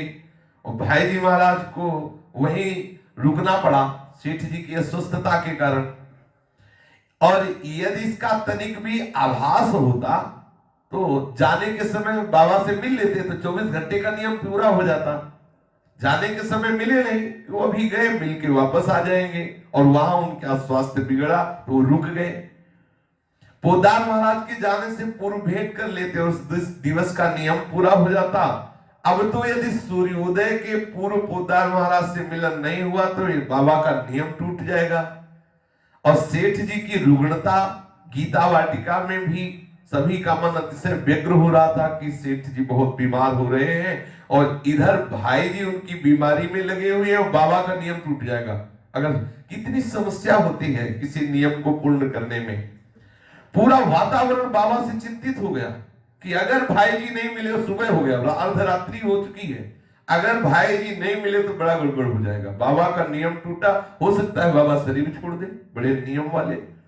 अर्धरात्रि प्रतीत हो गई, ब्रह्म मुहूर्त की बेला आ गई तो पूज्य माता जी श्री भाई जी महाराज की धर्म पत्नी बहुत चिंतित हो गई। उनके मन में बाबा के नियम खंडन से उत्पन्न परिणाम की चिंता सताने लगी। वे सोचने लगी कि बाबा का नियम खंडित होने पर हो सकता है हम लोगों का संग त्याग कर बाबा वृंदावन चले जाएं, क्योंकि साथ रहने का व्रत तो सूर्योदय होते ही खंडित हो जाएगा। मां अतिशय व्याकुल हो गई, उन्हें नींद कहां। इस प्रकार चिंता करते करते 2:30 बज गए। रात्रि के 2:30-3 बजे श्री घनश्याम दास जी के घर पर भाई जी महाराज को माता जी ने फोन किया। माता जी ने उन्हें फोन करके बताया कि तुम्हें होश है, बाबा ने नियम लिया है, सूर्योदय तक आपके दर्शन होने चाहिए। भाई जी महाराज को फिर याद आया कि अरे बाबा का नियम है और सूर्योदय होने में मात्र घंटे 1.5 घंटे का समय रह गया। मोटर आदि आवागमन का साधन तो उन दिनों था नहीं, घोड़े के इक्के में बैठकर आना जाना होता था। गीता वाटिका उन दिनों सर्वथा जंगल था, चतुर्दिक आम, अमरूद, लीची आदि के घने घने वृक्ष और बगीचे, कच्चा रास्ता। इक्के में 1 घंटा में तो पहुंचना मुश्किल था। गोरखपुर अति पश्चिमी भारत से 1 घंटे पूर्व हुआ करता है। फिर मध्य रात्रि में इक्का मिलना भी कठिन। किसी वाहन वाले के घर भेज करके उसे निद्रित अवस्था में इक्का वाले के घर भेजकर उसे उठाना, वाहन में घोड़ा जुतवा कर बुलाना और गीता वाटिका पहुंचना बड़ा मुश्किल। भाई जी महाराज को, जबकि सेठ जी अत्यंत रुग्ण हैं, उन्हें छोड़कर ऐसी विषम बेला मध्य रात्रि में गीता वाटिका पहुंचना ही पहुंचना है। अब उनके हृदय में बात है कि भगवान ही इस नियम को पूरा करा सकते हैं। 2:30 बजे तो फोन आया माता जी, तुम्हें होश है? बाबा ने, सूर्य उदय होने के पहले आपके दर्शन हो जाने चाहिए और वहां कोई सवारी साधन नहीं। अच्छा, वहां किसी को पता नहीं कि ऐसा नियम है। अब और सेठ जी बीमार हैं, जयदयाल गुण का 2-4 जो उनके सेवक हैं, उन्हीं में भाई जी भी हैं कि अब रात्रि में कैसे चल ले और जाना है। समीपस्थ लोगों से भगवत चिंतन करते हुए भाई जी ने कहा कि अब मुझे लग रहा है सेठ जी का स्वास्थ्य ठीक हो रहा है, देखो नींद आ रही। जे ही ये कहा देखो नींद आ रही तो सेठ जी की आंखें मुनने लगी, उनको नींद आने लगी, सबको लगा हाँ ठीक। भाई जी महाराज के संकल्प से सेठ जी को नींद आने लगी। उन्होंने समझा चलो आंखों में खुमारी आ रही है, बढ़िया समय मिल गया, अब निकल चलते हैं। लोगों को स्पष्ट अनुभव हुआ कि सेठ जी को नींद आ गई, अर्थात रोग कम हुआ। जे ही बाहर निकले तो एक भाई जी के परिचय के कार लेकर आए हुए थे, सेठ जी को देख रहे, अरे उनका तो आप हमें छोड़ दोगे गीता वाटिका तक। देखो भगवान कैसे विधान बनाते हैं। पोदार महाराज को तत्काल उसने मोटर कार में बैठाला और बाबा की कुटिया के समीप छोड़ा, राधा बाबा की कुटिया की। और बाबा नेत्र सजल होकर केवल रास्ता देख रहे थे कि अब अगर दर्शन नहीं हुए तो क्या होगा, यही सोच रहे थे। महाराज पोदार महाराज श्री भाई जी महाराज गाड़ी से उतरे और सीधे बाबा के समीप गए। बाबा ने और भाई जी ने परस्पर नेत्र मिलाए और दोनों के आंखों से आंसू चलने लगे। कैसा निर्णय। दूसरी घटना, राजस्थान में सालासर नामक एक स्थान है, यहाँ पर श्री हनुमान जी महाराज का एक सिद्ध स्थल है। श्री सालासर के बालाजी महाराज से ही भाई जी महाराज की दादी ने बालक मांगा था, तो यही जो बालक हुआ था, इसीलिए इनका नाम रखा हनुमान प्रसाद। पोद्दार तो इनके कुल का है लेकिन हनुमान प्रसाद हनुमान जी की कृपा से मिले, इसलिए हनुमान प्रसाद, इसलिए बालक का नाम हनुमान प्रसाद पोद्दार हुआ। मारवाड़ियों में सालासर के बालाजी महाराज की बड़ी मान्यता है, जितने भी बच्चे हैं उनके केस आदि मुंडन संस्कार वही होते हैं। और रतनगढ़ से सालासर जाने के लिए सुजानगढ़ होकर जाना पड़ता है। ये दूरी रतनगढ़ से लगभग 100 किलोमीटर रही होगी दूरी। श्री भाई जी महाराज अनेक मारवाड़ियों के कहने पर उनके साथ बस में बैठकर सालासर गए। सुबह 9-10 बजे वे बाबा से मिलकर गए थे और वे साथ ही कह भी गए थे कि सूर्यास्त के पहले पहले मैं पुनः लौटकर रतनगढ़ आ जाऊंगा। साथ ही हंसकर ये भी कह गए थे कि कहीं कुछ विलंब हो जाए तो आप घर छोड़कर सड़क पर मत बैठ जाना। भवितव्यता ऐसी हुई कि सूर्यास्त तक भाई जी नहीं आ सके। रात्रि के 9-10 बज गए, आने का कोई सुराग नहीं। घर में सभी बहुत चिंता सताने लगी, तरह तरह के मन में विचार आने लगे। जहां विशुद्ध स्नेह होता है वहां अनिष्ट की आशंका हुआ करती है। श्री भाई जी महाराज यद्यपि बाबा को घर से बाहर नहीं बैठने के लिए कह गए थे, परंतु जब देखा कि भाई जी नहीं आए तो मध्य रात्रि तक भाई जी के ना आने पर बाबा जाकर के रोड में बैठ गए, निकल के बाहर बैठ गए। कितना देखो महापुरुषों में कैसी निष्ठा। मध्य रात्रि के 10 बजे के आसपास श्री भाई जी महाराज आए। उनकी मोटर कार रास्ते में खराब हो गई थी, सुधारने में समय लग गया था। जैसे ही पोद्दार महाराज अपनी हवेली पे पहुंचे तो सीधे वे बाबा के पास गए और बाबा चिंतातुर होकर मार्ग में ही बैठे प्रतीक्षा कर रहे थे, रोड में निकले हुए। भाई जी महाराज ने कहा कि मैं भी आपके विचारों में उलझा रहा, पर क्या करूं, गाड़ी खराब हो गई थी। अच्छा देखो, मैं एक विलक्षण वस्तु आपके लिए लाया हूं, बताऊं। जे ही मैं श्री बालाजी महाराज को प्रणाम कर रहा था तो एक पुष्प मेरे हाथ में अचानक आ गया। कहां से आया मुझे पता नहीं। उस समय से मैं मुट्ठी बांधे हुए हूं और ये फूल मैं आपके लिए लाया हूं, आप इसे स्वीकार करें। ऐसा कहकर वो पुष्प श्री भाई जी महाराज ने बाबा को दिया।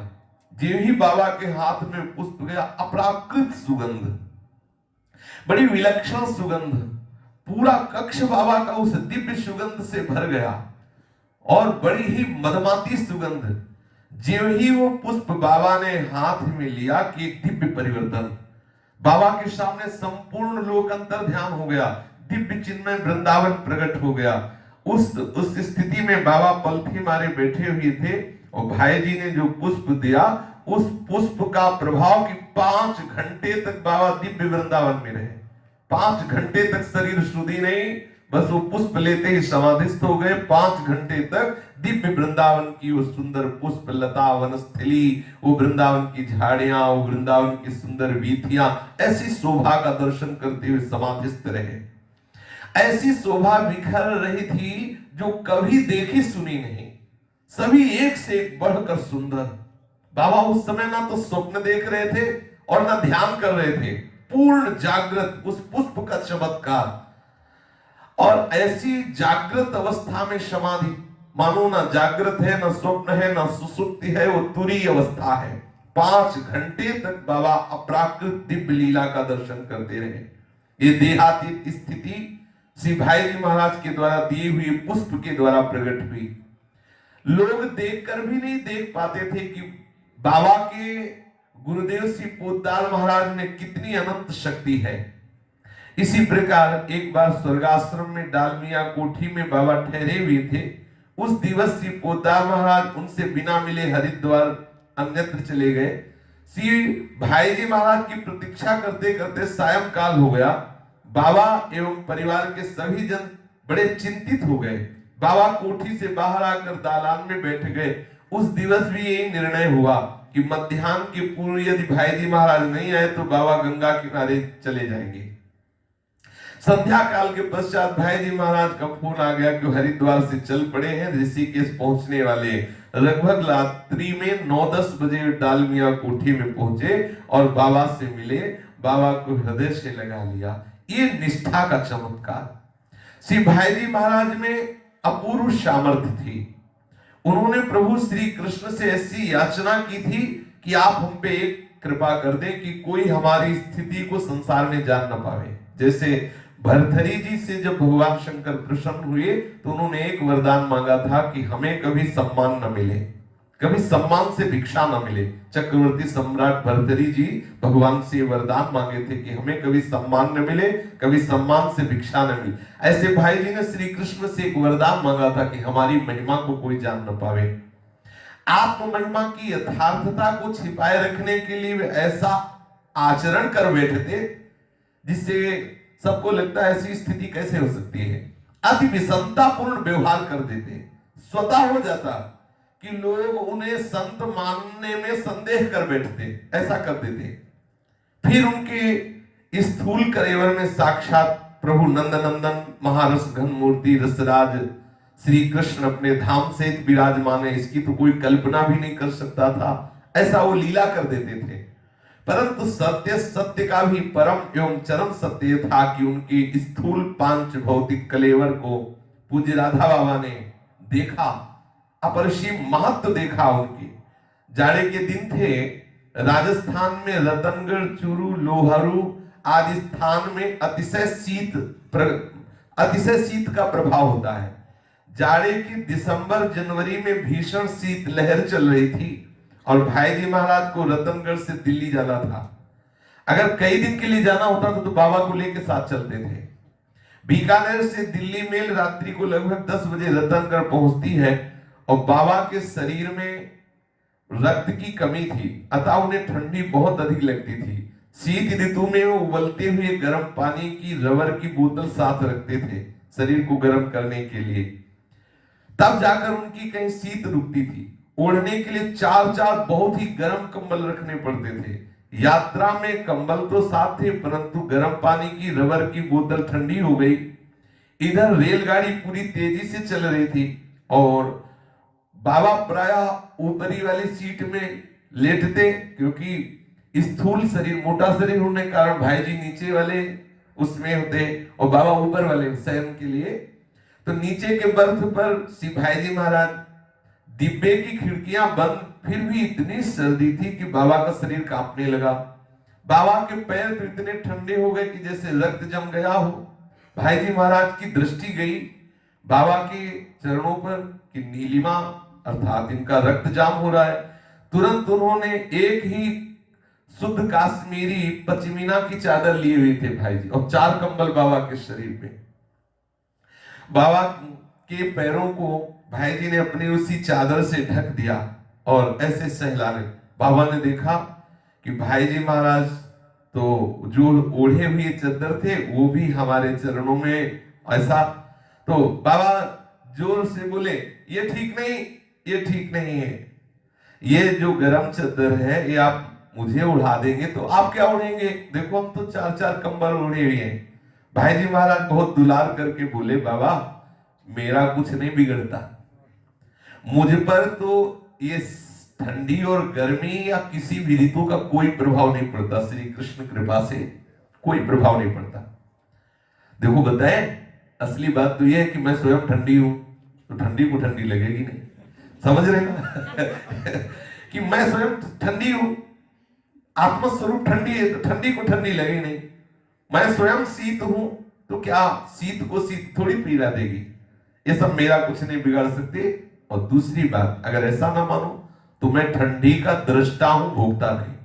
भाई जी ने ऐसा कहा। तो बाबा श्री भाई जी महाराज की इस दुलार पर मोहित हो गए।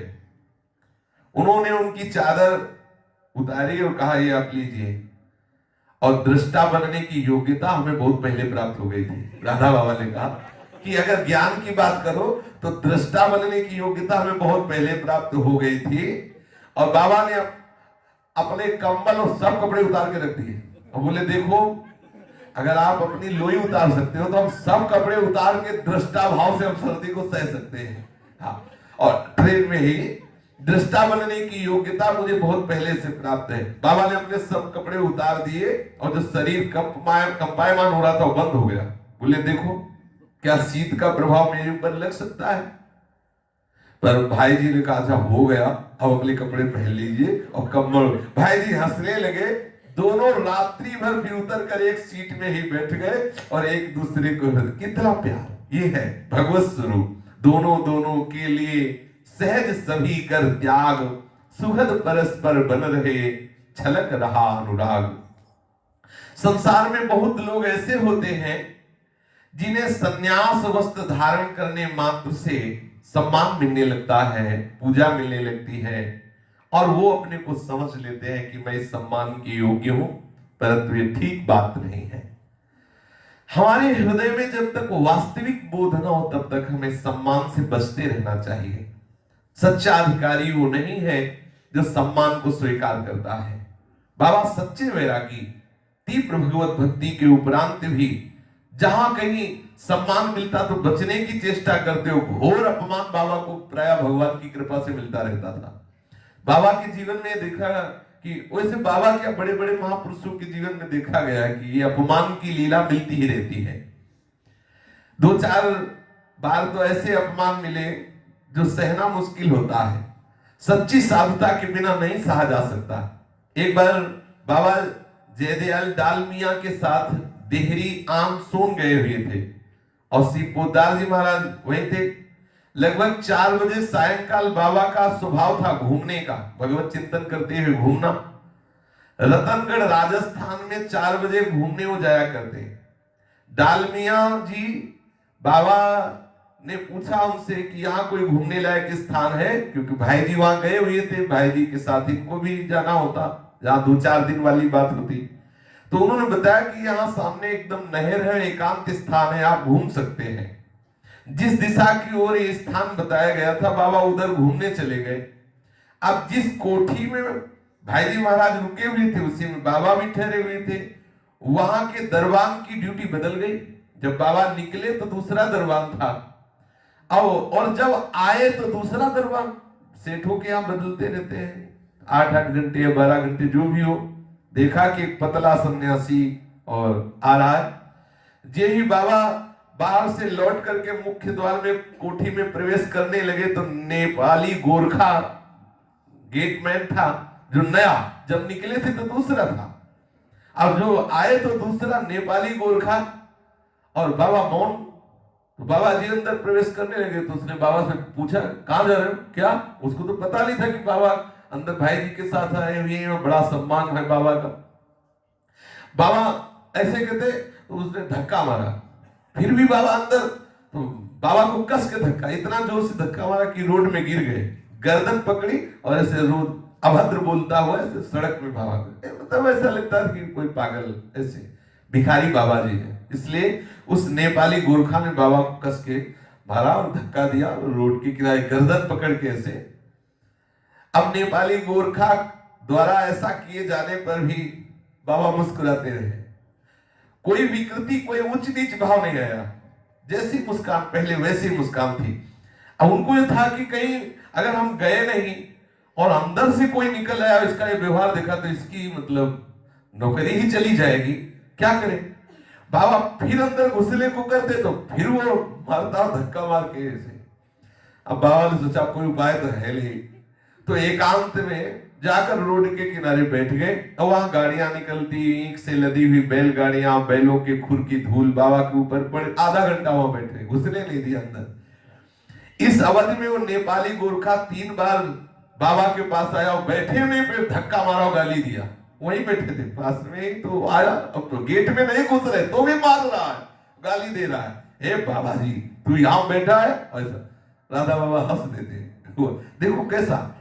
अब जब वो एक बार पास आया तो चाकू रखता था गेट में ना, तो उसने बाबा को दिखाया, भाग यहां से, नहीं चाकू मार देंगे ऐसे बाबा को, पेट में घूम देंगे तेरे साथ। बाबा मुस्कुराने लगे कि हे हरी बड़ी विचित्र लीला। अब आप देखिए, अब आधा घंटे बाद डालमिया जी के वहां अंदर की, अभी बाबा घूम के नहीं आए तो उनका एक नौकर, विश्वस्त नौकर जिसका नाम श्यामा था, वो निकला। और उसने जब देखा कि बाबा रोड किनारे बैठे तो बड़ा आश्चर्य हुआ। जाके साष्टांग दंडवत किया और कहा बाबा आप यहाँ कैसे बैठे, ये कोई बैठने का स्थान, वहां आपका इंतजार भाई जी महाराज और डालमिया जी कर रहे हैं। बाबा कुछ बोले नहीं, चुप शांत उठ के साथ। और वो जो गोरखा था उसने देखा कि मतलब इतने सम्मान से इनको ले जा रहे हैं। वो नौकर बाबा का हाथ पकड़ा और कोठी के अंदर ले गया और बाबा मुस्कुराते हुए गोरखा से दृष्टि मिला के जा रहे। गोरखा का तो होश खराब हो गया कि हमें लगता है कोई मतलब माननीय है। कोठी के अंदर प्रवेश करते बाबा ने उस नेपाली दरबान की तरफ एक नजर फेंक कर मुस्कुरा दिया। अब उसके तो चेहरा की हवाइयां उड़ गई। गोरखा क्योंकि आप मुझे मालिक मारेंगे क्योंकि ये कोई सम्मानीय महात्मा है। कोठी के भीतर दूब का सुंदर मैदान था। श्यामा ने वहां एक सुंदर सोफा रखा था और गोरखा धीरे से देख रहा था। बाबा को ले गए, सोफा पे बैठाया और डाल मियां जी आए, बाबा को दंडवत किया, नीचे बैठ गए। अब उसके होश उड़ गए। उसके होश उड़ गए कि मालिक जिसके सामने तो दसियों घूसे मारे, इसको धक्का देकर रोड के किनारे बैठा। अब उसको लगा मेरी नौकरी गई और क्या क्या मेरे साथ होगा। नेपाली गोरखा के तो होश उड़ गए। ओ अब उसको लगा कि आज मुझे वो दंड मिलेगा जो मैं सोच भी नहीं सकता। मुझे लगता है कि कोई विशिष्ट है, अतिथि है जिनका हमने अपराध कर दिया। अब डाल मियां जी बाबा के चरणों में थोड़ी देर बैठे रहे, फिर वो अपने कार्य के लिए चले गए। उनके जाते ही गोरखा दरबार भागता हुआ बाबा के सामने ऐसे लूट गया और बाबा के पैर पकड़ के कहने लगा, मैंने आपको पहचाना नहीं, आप मैंने से जो गलती हो गई, अनजाने में जो अपराध बन गया, आप मुझे क्षमा करें। और फिर भाग के दरवाजे पे लौट आया कि कहीं कोई देख न ले यहाँ ऐसा। बाबा के चरणों में फिर वो दोबारा भाग गया, फिर चरणों में गिरा और कहा कि मेरी नौकरी की बात है, अगर आप जरा भी बता देंगे तो मतलब मेरी नौकरी चली जाएगी। बाबा ने फिर अपना मौन तोड़ा, उसके लिए मौन तोड़ा और बोले आप बिल्कुल जाइए, हमारे आपके बीच में जो बात हुई वो तीसरा कोई जानेगा ही नहीं। बाबा ने कहा बिल्कुल घबराइए मत, हमारे आपके बीच में जो बात हुई ना वो तीसरा कोई नहीं जाएगा। बाबा का इतना आश्वस्त वचन सुन करके उसका चित्त शांत हुआ। देखो कैसे महापुरुष चाहते तो उसको भयानक से भयानक दंड दिला सकते थे। दूसरा प्रसंग है, बाबा श्री मथुरानाथ जी के यहाँ ठहरे हुए थे दिल्ली में। बाबा टहलने के लिए एकांत में यमुना किनारे दिल्ली में गए। जब टहलकर कोठी में घुस रहे थे तो अकेले ही थे, तो पहरेदार ने कड़क पर पूछा कहां जाता है, क्या लेना है तुझे, कहां से आया है। भाई बाहरी पोशाक और बाहरी रूप ये बड़ा प्रभाव करता है। अपने साधारण वेश में असाधारण चिंतन में तो ऐसे धोखा हो जाता है, बड़े बड़ों को धोखा हो जाता है। रघुगण जैसे ज्ञानी को भी धोखा हो गया, जब भरत जी को देखा तो पालकी में जोत दिया, ऐसे ब्रह्म प्राप्त महापुरुष को भी। बाबा विनम्रता से कहते कि ऐसे इशारा मुझे अंदर जाना है, परंतु जैसे जैसे बाबा इशारा करते वो वैसे कठोर होता जाता। वो गेटमैन बड़ा ताकतवर था और बाबा दुबले पतले। उसने बाबा को धक्का लगाना प्रारंभ किया, पीटना शुरू किया। अब बाबा को यह चिंता थी कि अगर मैं वहां नहीं पहुंचा तो पुद्दार महाराज जी कोई होगा कि इतनी देर हो गई यमुना किनारे से वापस नहीं आए, कहीं वो यमुना किनारे दूसरे गेट से जाकर के ढूंढने न चले जाएं। कोठी से बाहर किसी काम से किसी से मिलने गए हुए हैं। यदि बाबा सोच रहे कि मैं अंदर नहीं गया, भाई जी को पता नहीं चला तो गड़बड़ हो जाएगा। और जे भी अंदर जाने कहते वो तगड़ा गेट में वो बाबा को ऐसे मतलब कितना विचित्र खेल है। जहां बड़े बड़े चरण धूल माथे पे रखते वहां गेटमैन पीट देता है और कोई मतलब नहीं। अब बाबा ने विचार किया कि अपनी बात तो रखनी है। बाबा ने सोचा जरा सा चूके कि एकदम सांस बांध के दौड़ना है। संत भी बड़े मस्त होते, 2-4 बार में पीट कर गेट के बाहर के, बाबा गेट की तरफ देख रहे, अगर जरा सा चूके तो अचला समेट कर भागते ही जब मान तो छू ले गया संतों। अब भाई जी को कहीं चिंता ना हो इसलिए बाबा को एक उपाय सुझा कि पहरेदार को चूक मतलब उसकी नजर बचा कर भागते हुए प्रवेश करना है। बाबा ने योजना बनाई। वो दौड़ने में बहुत तेज तो थे ही, स्कूल में उनके बराबर कोई दौड़ नहीं सकता था और परमार्थ में भी बेजोड़ दौड़ की बाबा ने। अब मन ही मन तौल लिया कि पहरेदार ताकतवर है लेकिन ये तगड़ा है और ये हमारे समान भाग नहीं सकता, ये हमें भाग के नहीं पकड़, तगड़े शरीर में ज्यादा भागा नहीं जा सकता और ये हमें पकड़ सकता नहीं, जो पकड़ेगा नहीं तो पिटाई होगी नहीं और हम दौड़ के अंदर घुस जाएंगे। बाबा ने बस बाहर खड़े होकर एक दृष्टि में कि उसकी नजर चूके और मैं भागूं। बस जे ही पहरेदार थोड़ा सा सावधान हुआ कि बाबा ने अचला समेटा और भागना शुरू किया अंदर की तरफ। अब वो गेट में था, वो डंडा लिए बाबा को ऐसे पीछे, बाबा भागते चले जा रहे हैं पीछे, बड़े कौतुकी लीला बिहारी। अब बाबा के पीछे पहरेदार और डंडा लाठी लिए, और बाबा बड़ी तेज से मुट्ठी बांध के, अगर जरा सा चुके तो डंडा पड़ा। अब भागते हुए बाबा अंदर।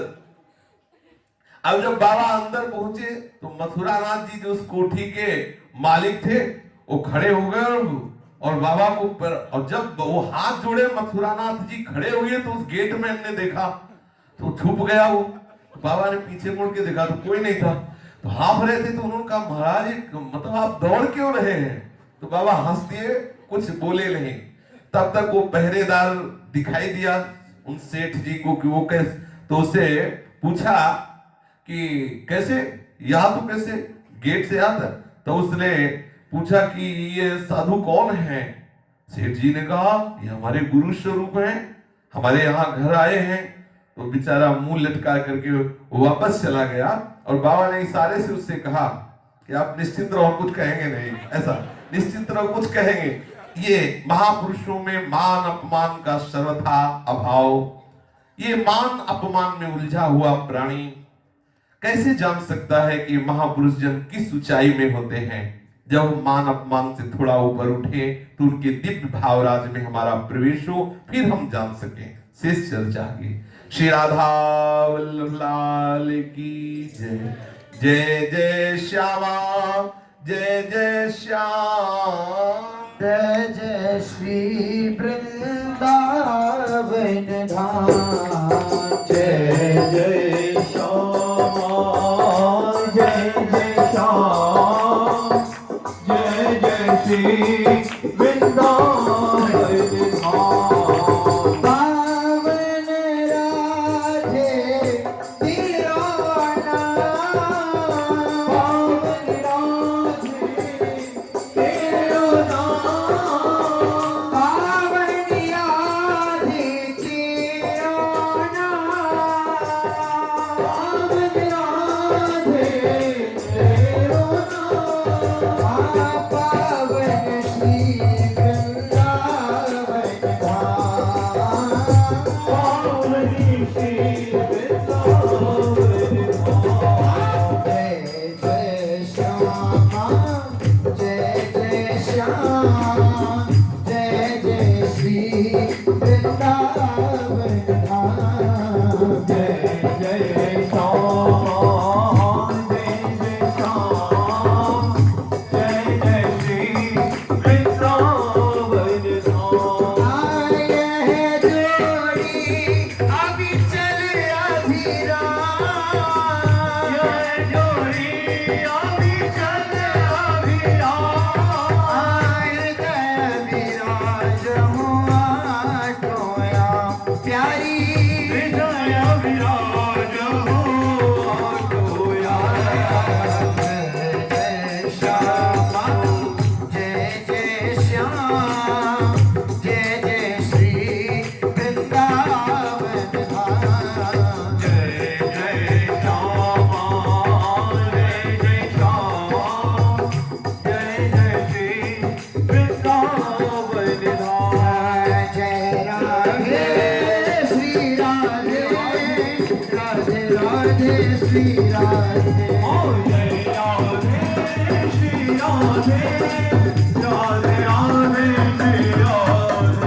जय श्यामा श्री श्यामा, श्यामा श्यामा श्री श्यामा। जय श्यामा श्री श्यामा, श्यामा श्यामा श्री श्यामा। जय राधे राधे श्री राधे, जय राधे राधे श्री राधे। जय श्यामा श्यामा श्री श्यामा, जय श्यामा श्यामा श्री श्यामा। जय राधे श्री राधे, राधे राधे श्री राधे। जय राधे श्री राधे, राधे राधे श्री राधे। जय श्यामा श्री श्यामा, श्यामा श्यामा श्री श्यामा।